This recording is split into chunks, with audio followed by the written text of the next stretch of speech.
All right, it is the B Block Podcast, and I am your host, Brandon Scott, coming to you live on YouTube.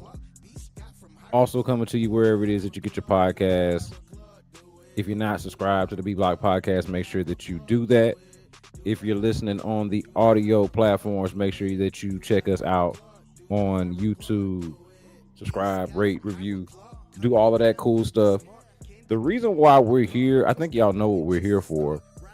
Obviously, the Texans just came off of a critical victory over the Tennessee Titans over the weekend. Even if it was one of the most boring football games that you ever watched in your life. And I think I made this point last night when I was on live. The Texans and Titans have now played two of the most boring games. Gotta be two of the worst games of the entire NFL slate all season, between that game that they played in Houston earlier in the season and the one that they just played in Nashville yesterday. But nevertheless, the Texans come out victorious, even on last second field goal. And the thing that everybody was waiting on, because look, the expectation was for the Texans to go out there and beat the Titans, who were the worst team in football. You had no excuse to lose to that team. Really had no excuse for that game to be competitive. But everybody was expecting them to win that game. The big thing that a lot of people were looking for after the game and coming into Monday, some you might even say waiting with bated breath, was to see on a short week whether CJ Stroud would be available to the Texans, whether he would be practicing, and if so, how soon? Because it's not like you got a whole lot of time between Sunday and Thursday night's game. And so what do we find out? What was the news of Monday as far as the Texans are concerned? The fact that not only is CJ Stroud still in the concussion protocol, which you might expect, but not only is he still in the concussion protocol, but he appears to be a step behind his contemporaries who had been in the concussion protocol, or at least went into the concussion protocol at the same time as he did. If you remember, going back to that game, going back to the Broncos game when CJ Stroud got knocked out of the game, he wasn't the only Texan to go into the concussion protocol. It was CJ Stroud, it was Titus Howard, and it was also Jalen Petrie. Jalen Petrie was one, well, really both. Titus Howard was really one where I didn't see the play where it happened, and I just looked up and he was out of the game.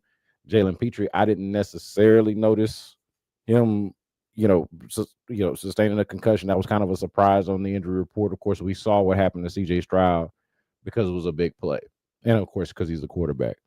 But the news here to me is that Titus Howard obviously came back and was able to practice and play in this past game, was able to play on Sunday.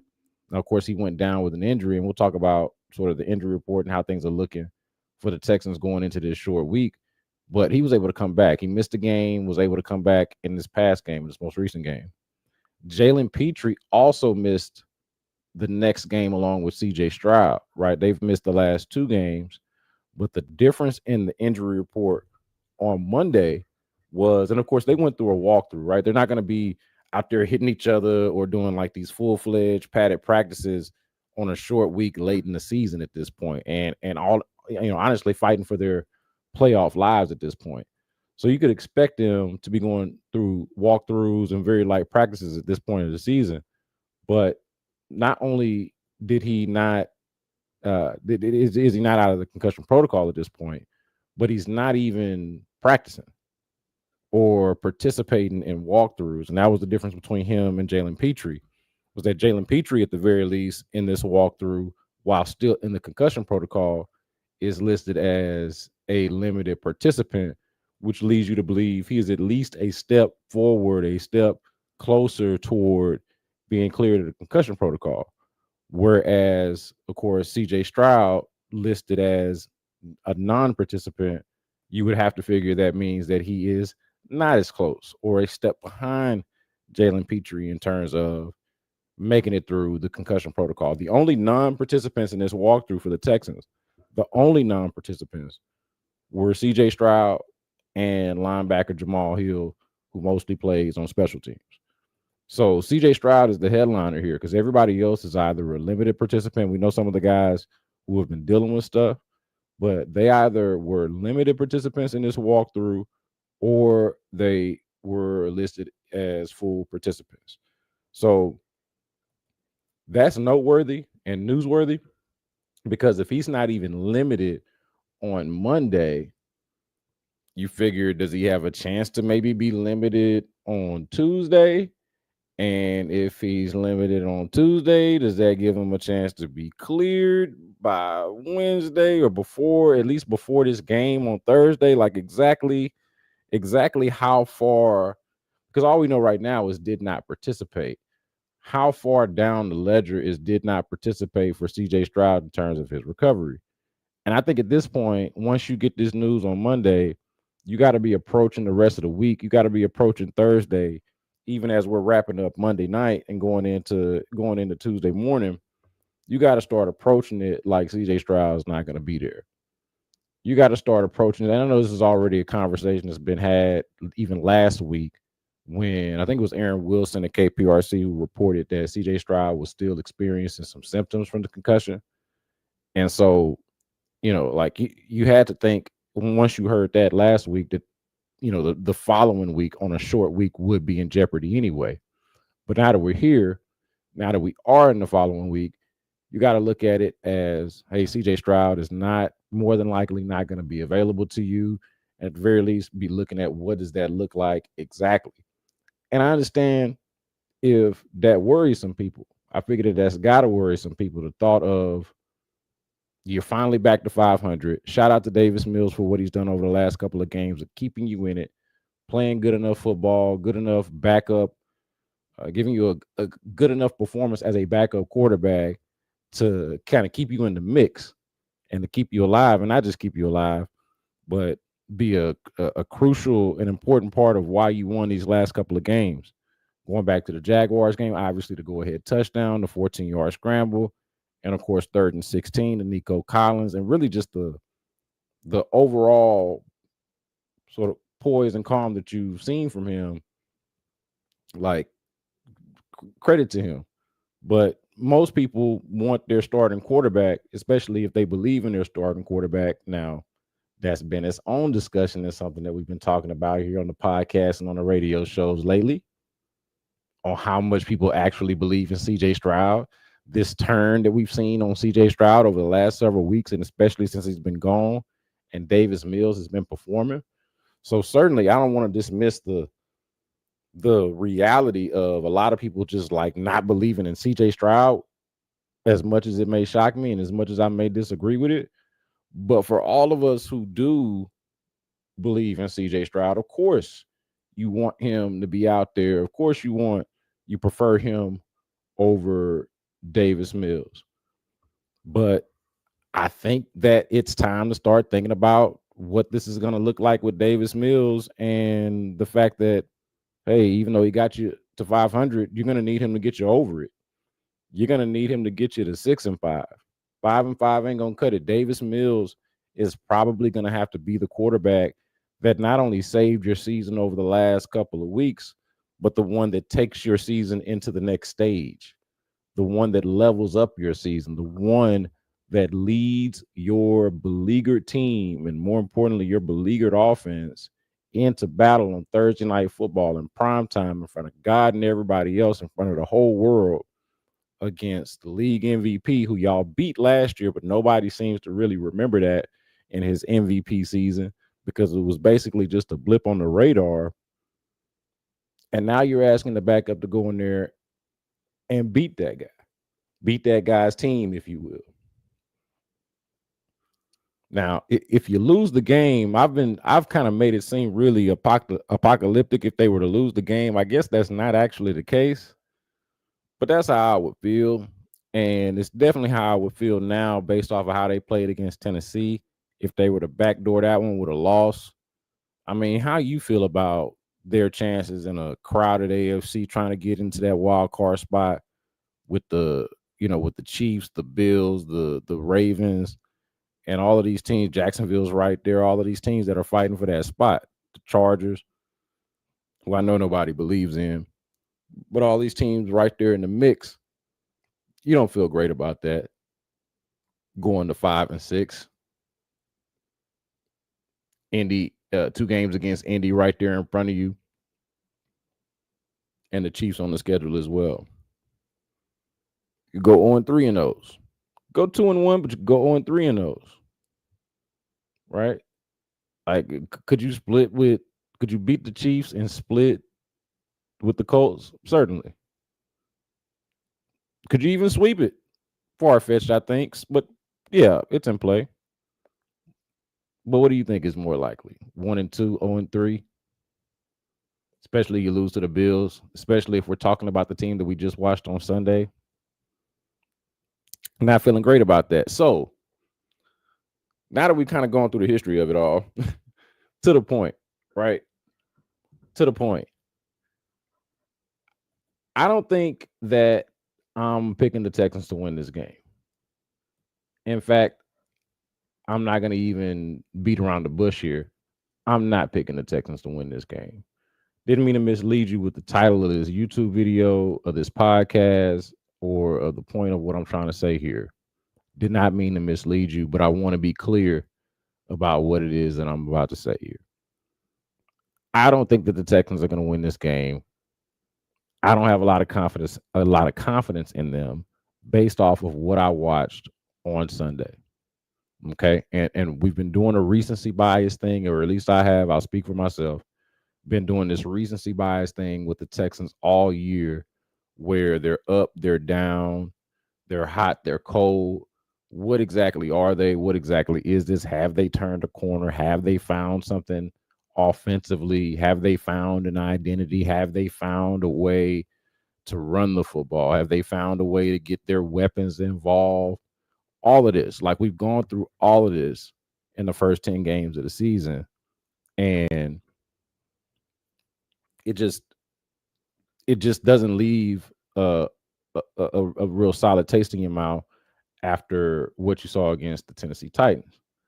However, I do think that there is a formula or a scenario where the Texans handle business, maybe even shock the world, and actually beat the Buffalo Bills on Thursday Night Football. All right. So here's my thought process on how I think that the Texans can actually beat the Bills on Thursday Night Football, even without CJ Stroud. Number one, we were just talking about it, Davis Mills and his proficiency, if you will. He has been good these last couple of games in Stroud's absence. I will point out that Davis Mills has been largely accurate with the football. He's made mostly good decisions with the football. Now, am I thinking about the Broncos game or the Jaguars game? There have been some moments that were touch and go there. Obviously, they start the Jags game with an interception in the first few plays of the game. But for the most part, I feel like he's been accurate and he's made good decisions. And even when he hasn't necessarily been either accurate or made good decisions, I think one thing that he gets a lot of credit for, Davis Mills, that is the level of poise that he's shown and the toughness that I think he's shown. All of those things are, I think he gets a lot of respect from people for those characteristics, for those traits, right? I think that's part of the reason why the team has some confidence, maybe a little bit more confidence in the backup quarterback than what you might normally see if the backup has to play. So I would point out that just the fact that Davis Mills has not been a disaster, or that the backup quarterback situation for the Texans has not looked catastrophic in any way in these last couple of games, that part alone gives me a sense for, man, the Texans can at least go out there and run their stuff and move the football. I talked about this yesterday on the last stream. Like, as awful as that first drive ended, and as awful as it was that the Texans struggled as badly as they did to score the football against the Titans the other day, they come out firing.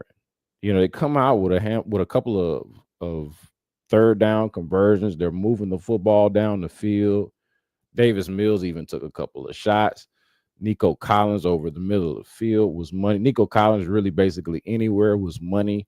I feel like they were finding something in Jaden Higgins. That's somebody who I've talked about both here on the podcast and on television recently, is somebody that I think this offense really needs to unlock, really need to figure out a way to get him the football.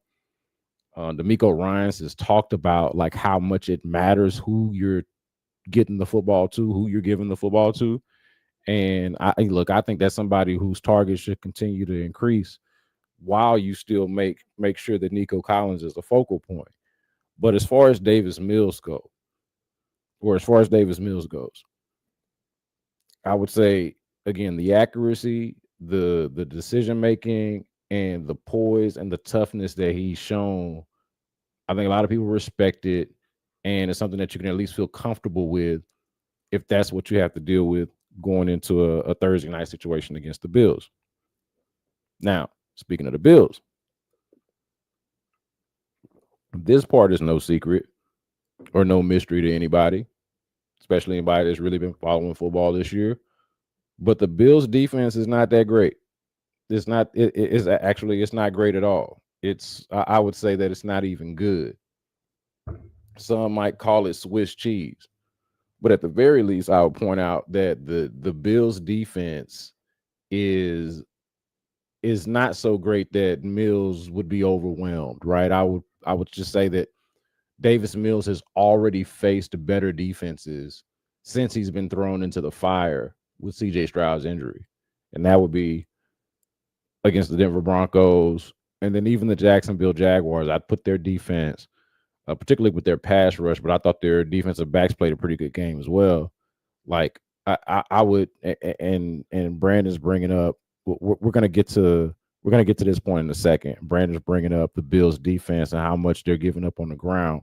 Definitely a valid point, and I was gonna make my way there, but I would just point out while we're focusing on Mills for a second, okay? And it is true that their passing defense would be the strength of the defense as opposed to defending the run, and we'll get to that in a second. But the Bills' defense is something that I feel like Davis Mills should be able to manage after the experiences he's had over these last 2.5 games that he's played in. Now, before I get to the run defense, as Brandon is talking about here in the chat, and I want to shout out Brandon. Appreciate you for being here, and anybody else that wants to get involved. Make sure if y'all got any questions, y'all got any comments, y'all get involved here in the comment section. And that's also a note for you audio only listeners. A feature obviously on the YouTube page that you don't get on the audio platforms. Plug that real quick. But to the Texans defense, I want to point out this.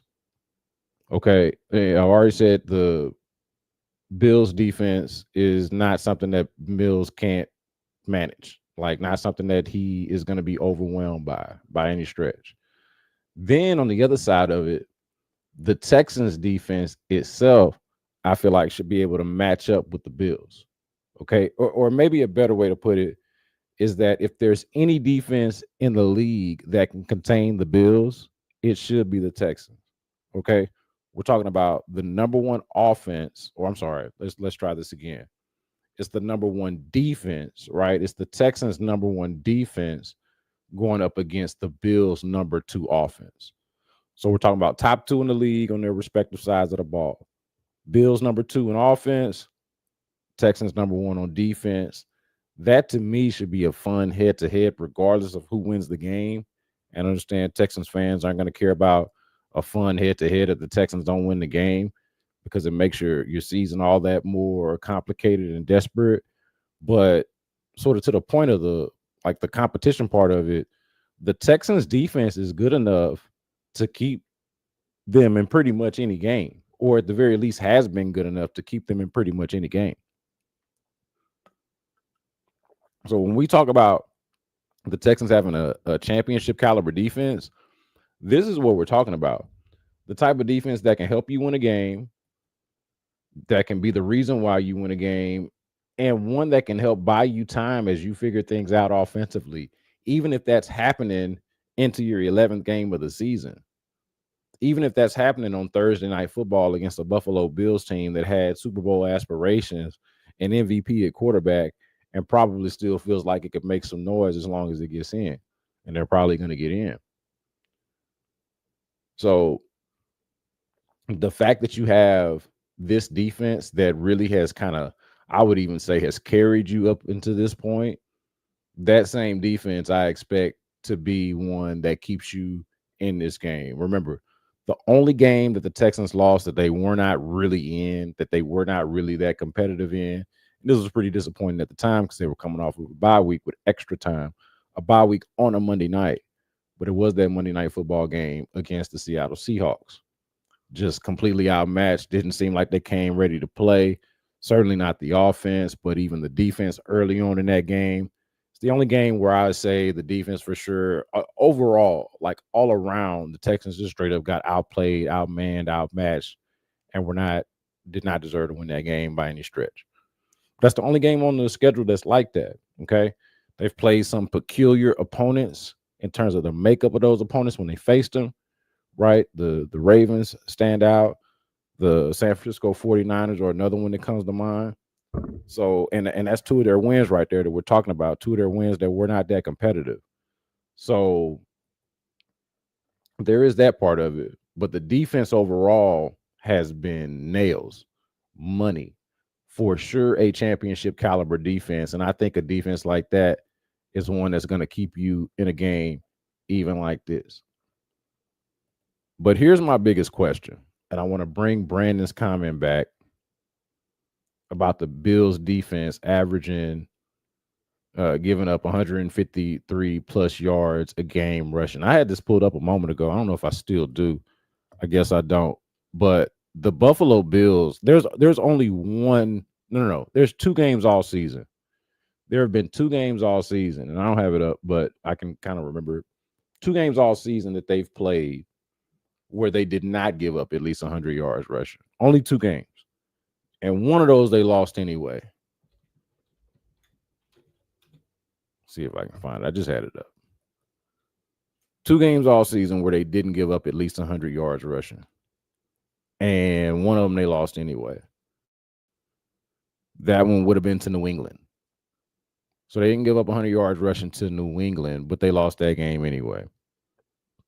The only other opponent that they didn't give up 100 yards rushing to, Kansas City. And they beat Kansas City. And we know Kansas City at times has had issues running the football. So everybody else run the football all over the Buffalo Bills. Swiss cheese, as they might say. So yeah, that's definitely one to point out. Okay. The Bills rank 13th in total defense, but here's why they're stuck somewhere right in the middle there. Their passing defense ranks second in the league. Second. This run defense that Brandon's talking about, that I'm talking about, ranks 31st. Okay. So this is the big part here. This is my big question when it comes to the Texans and whether they actually win this football game on Thursday night. Because what I presented as the whole theme and idea of this show, of this episode, is how the Texans can beat the Bills on Thursday night football, even without CJ Stroud. I'm telling you how they can do it. Will they do it? Will they do it? Can they actually do this and pull this off? That's going to be up to them on Thursday night football. But my big question is, can the Texans run the ball against a Bills run defense that, again, ranks next to last in the league? That, I believe, is where the game can be won for the Texans. I'm not as much worried about Davis Mills as I am the Texans' overall run game, the operation itself, because it wasn't good enough against the Titans. We've seen inconsistency now over these last couple of weeks. And I think a big part of their problem against Tennessee was just dealing with two of the better run stuffers in the game, or maybe one of the better run stuffing combinations at defensive tackle, or on the defensive line that the Titans present between Simmons and Sweat. But does it look better against Buffalo? Which you would have to think that it should, based off of how bad that they've been, based off of how bad they've been against the run. And the fact that even though the Texans haven't necessarily been great at it, they rank 23rd in rushing offense, right? And we've had conversations all year about who should be the priority back. Everybody asks every week what. Yeah, I feel like we finally just stopped doing that. Where is Joe Mixon? Like the run game issues have been well documented and understood, but that's the question for me. That's the question for me. Does it look better against Buffalo, this run game? Because it should. The Bills defense is one that can be had in the run game. I also I also want to know what is the offensive line combination that they're going to come up with this week. Like, they've done so many odd things over the last couple of weeks. They put out a dude that we had never heard of at guard. They moved their right tackle in this past game, Titus Howard, who has been their best offensive lineman, probably more than likely, probably their best offensive lineman this year. Moved him in at guard just because he's played guard before. They value his positional flex, if you will. Move him in at guard, and I guess to probably strengthen the run game, because they saw something in Trent Brown in the previous game, made them feel like they were better off with Titus Howard and Trent Brown as the guard tackle combination on the right side, especially with Ed Ingram banged up. But yeah, I don't know. I don't I don't know about that. I didn't love it. I'm not a big fan of it. Titus Howard and Trent Brown were also both listed as limited participants in practice with knee injuries.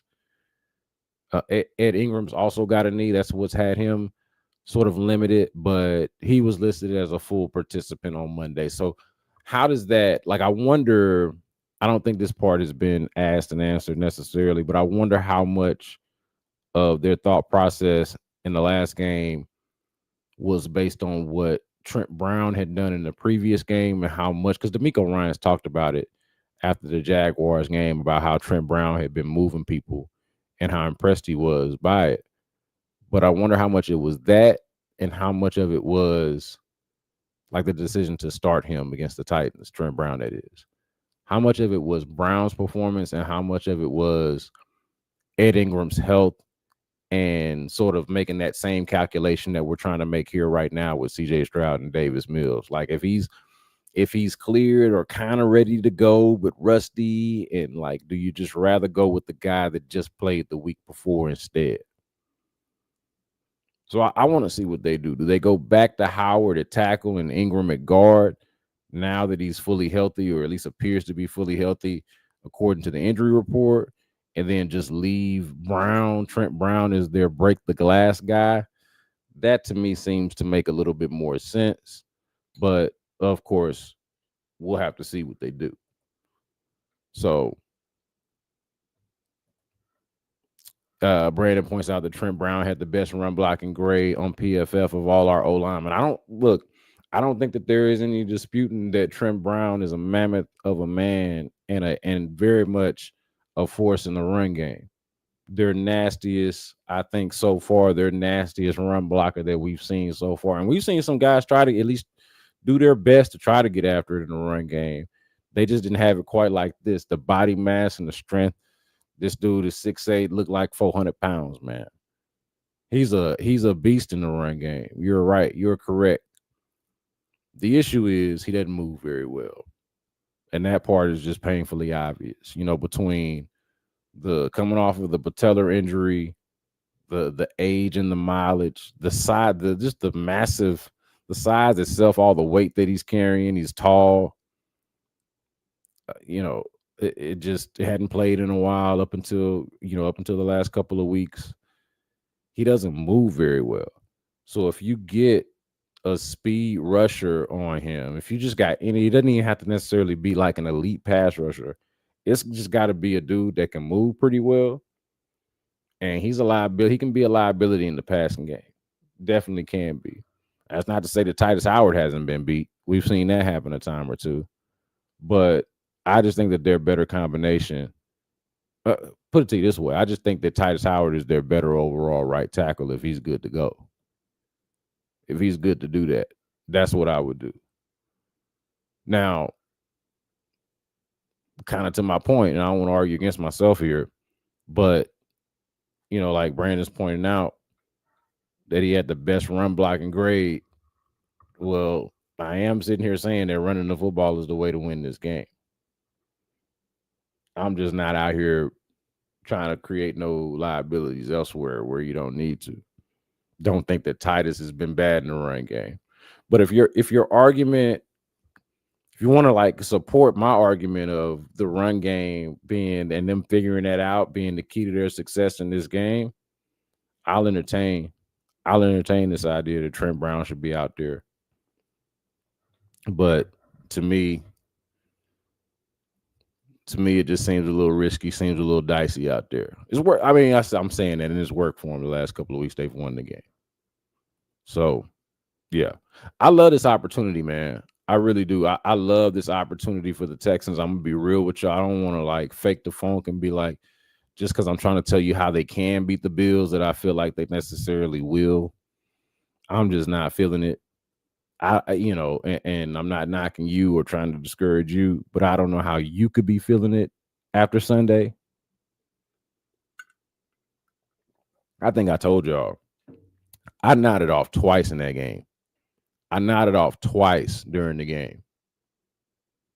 My girl and my daughter are sitting next to me in our little movie room and are like kind of just checking to see are my eyes still open because I'm kind of dropping and getting kind of quiet and giving those, how when you nod off, you start giving fake responses to things when people say stuff. Like you're falling asleep, but you can hear somebody talking to you, and so you're yeah, yeah. You might give a fake laugh or something like that. I was pulling that number during this game. I had my loved ones talking to me, and I don't think I was hearing them because I was asleep. And the only thing that woke me up, the only thing that kept me up, I would say, was the part that I really needed to be paying attention to the game. I was doing TV that night. I was going to be on KHOU that night. Also, hope y'all caught that. Myself with Jason Bristol and Zach Taratara and Seth Payne thought we did a good job kind of breaking down the Texans and state of affairs after the game. But anyway, like, I don't know, man. This was just it was aside from it being a rough watch, I thought it was bad enough to be called embarrassing that they couldn't do better than that against against the Titans. And I think I saw Andre Johnson. I didn't get to see the whole clip, but I know my guy John Crumpler interviewed Andre Johnson on his podcast or in some kind of social media platform or some form. And just from what I can tell, or what I could tell, maybe from the caption, was Andre Johnson talking about how the Texans get one-dimensional sometimes when they're unable to run the football. Bruh, thank you. Like, thank you, somebody with a little bit more credibility. A little bit more credibility. I'm really feeling myself. Someone with way more credibility than I do. The Hall of Famer Andre Johnson speaking what is probably just the obvious. Like, you can't run the football and then your offense is just not so prolific that, hey, it don't matter. We the 2007 Patriots. We're gonna throw it on you. We the early 2000s Rams. We're gonna throw it on you anyway. Like, it's just not that type of program. It's not that type of party going on. So the passing game is not good enough to be one dimensional. Therefore, they do need some balance in their attack. Most teams do. Almost every team does. And yeah, in football is just that kind of game. You need to be able to run the football. But he's pointing that out, and I think that that's an important thing to think about with the Texans. Is like, Like, what is this? What is this run game ultimately supposed to be? Given that they have staked their identity in this, and the running backs look good. Like Woody Marks is emerging as I thought he would as their top back. Nick Chubb, I think, fits perfectly as their other back and could be their top back at any moment. Like I'm not so high on either one of the backs that I feel like it's just got to be this guy, or so down on the other guy that I feel like, man, he shouldn't be getting the carries. Like the bulk of the carries going to Woody Marks makes sense because he's the younger and less injured of the two backs. So that just makes sense to me. But as far as what they offer you and what they bring you, I like the backs. It's just the overall operation itself that doesn't quite have the consistency that I feel like that it needs. So again, I love the opportunity that's in front of the Texans, really because no one, y'all got to think about this, man. No one actually thinks that the Texans can pull this off. Nobody. And when I say this, whether we're talking about them going up against the Bills on Thursday Night Football, or whether we're talking about them as a playoff team, no one but Texans fans, no one but the most diehard loyalists view this as a playoff team. The best teams that they've beaten are the San Francisco 49ers and the Jacksonville Jaguars. The 49ers, as we remember, were badly injured in that game. And I don't think anyone really believes in the Jacksonville Jaguars. I know they had an impressive win over the Chargers over the weekend, but I don't think anybody really is all that impressed by them. And I saw this, that the Athletic, they've got their playoff simulator, and y'all can go look at how they calculate their live in-season playoff simulator over at the Athletic. There's a science behind it. I ain't got the patience or bandwidth to try to explain it, but the Athletic, reputable enough of a publication for you to take this for whatever grain of salt and whatever face value that you like. But the Athletic is giving the Texans a 23% chance of making the playoffs in their playoff simulator. 23%. Okay. That is the lowest percentage of any, okay, or I should say that is the lowest percentage for any of the AFC teams with 4 or 5 losses. Of course, the Texans have 5. So they should be right there with the other teams with 5. But of any of the AFC teams with 4 or 5 losses, the Texans have the lowest percentage of making the playoffs according to the Athletics playoffs simulator. According to the Athletics playoff simulator. Now, that is pretty much that. I feel like that pretty much spells it out how they're viewed publicly. The NFC comparison to that would be the Panthers, who have a similar percentage and are also a 5. They're 6-5, but they're also a 5-loss team right now. No one's really saying they're bad, but no one is also really mistaking them for good or like a legitimate threat to make noise like late in the playoffs, or if they even make it, right? No one is looking at them that way. Right? Texans beat the Jaguars, hung in there against the Broncos. Probably should have beaten them. But who is this team exactly? Who is this team exactly? And why is it that their latest opportunity to show us against what a lot of us felt like should have been an automatic win, a stat game for some of the people in the game, like it didn't show it. Who is the team? Who is this team exactly? The only game, again, we mentioned this, the only game that they've lost that wasn't really competitive was the Monday Night Football game against Seattle. Every other game, they've either been in it or in a few cases, they've blown the opponent out. It's actually kind of funny to see that their first 3 wins were really convincing as they were, and that the last 2 have been won at the last minute.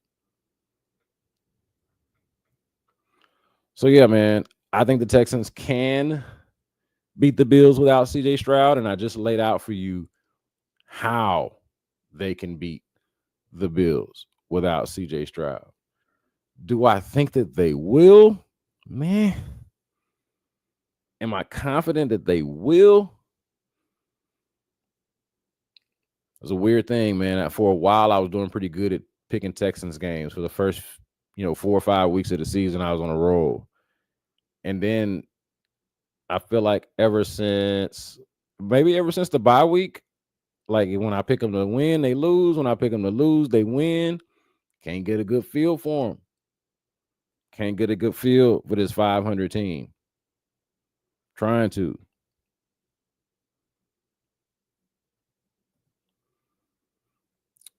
But I think this is possible. I do want to, since this came up on the KHOU Sports Extra show that I did on Sunday, and Jalen Petrie was on the injury report as a limited participant, that is a good sign. That is good to see, because while I think that Jalen Petrie is more of a luxury item than a necessity for this already stud defense, for this already, I think, championship caliber defense, whether he plays or not, I think the uniqueness of Jalen Petrie does provide some value, right? Like the kind of Josh Allen's sort of backyard ball nature, to me, fits like a glove with Jalen Petrie's instincts and his willingness to get involved with any kind of play, any kind of physicality. Okay. Now, he doesn't really necessarily match up physically with Josh Allen, but you understand what I'm saying. Like, the dude just does not have no fear and has a knack for the football.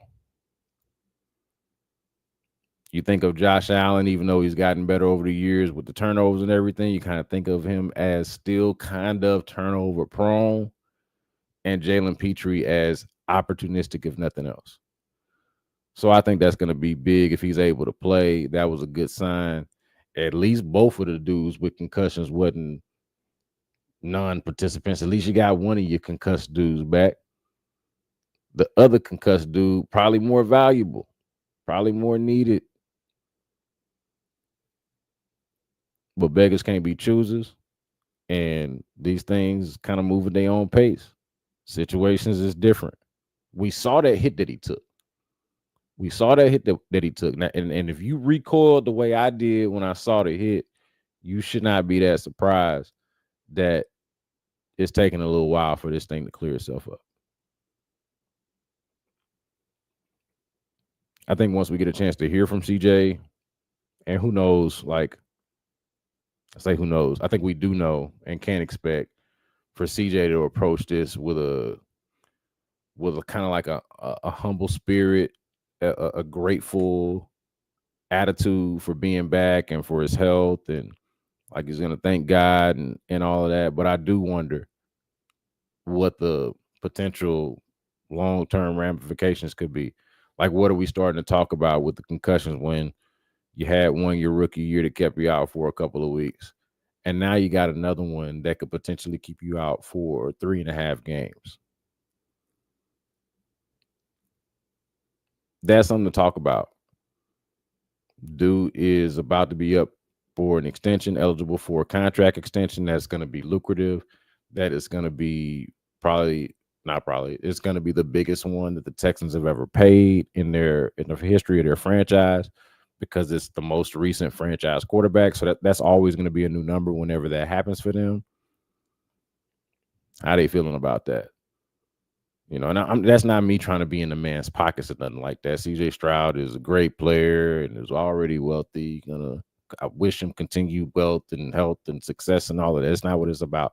It's about trying to figure out, like, we're really just trying to get a good beat on how things have kind of evolved with the CJ Stroud conversation from his rookie year to now. And I want to be clear, I still feel like he's the franchise quarterback. I still believe in the guy. But it's hard to ignore some of these things that have come up that at least raise questions or raise conversations, if maybe that's the better word. Because when I say question, I feel like I'm questioning the player I'm not questioning the player or the quality of the player. I'm questioning the overall situation, right? The health, the regression, and how much of that had to do with what we surrounded him with, how much of that had to do with him, and then what does that say about what we need to surround him with, and how we need to go about building this team in the future. Something to talk about further down the road. We ain't got to spend no Monday night and Tuesday morning on that, but it is, I would say, like, just to be fair and real about it, I say that's something that's like, you know, let's just say in the back of my mind. All right. So that's that. That's how I think the Texans can beat the Bills on Thursday night football, even without CJ Stroud. I appreciate Brandon for getting it cracking in the chat. Encourage y'all to do the same, man. It's your boy know you're here. Come rock with you, boy. Let people know as well. I'm gonna be trying to do a lot more of these lives as I have time, as I have the space and the bandwidth to do so. And yeah, let's just have a good time with it, man. Want to do that, man. Want to shout out everyone who joined the live, everyone who's listening to the podcast on the audio platforms only. Make sure that you subscribe to the B Block Podcast. You can do that wherever it is that you get your podcast. Also, check us out on YouTube. Rate us, review us, tell a friend. And until next time, y'all be good.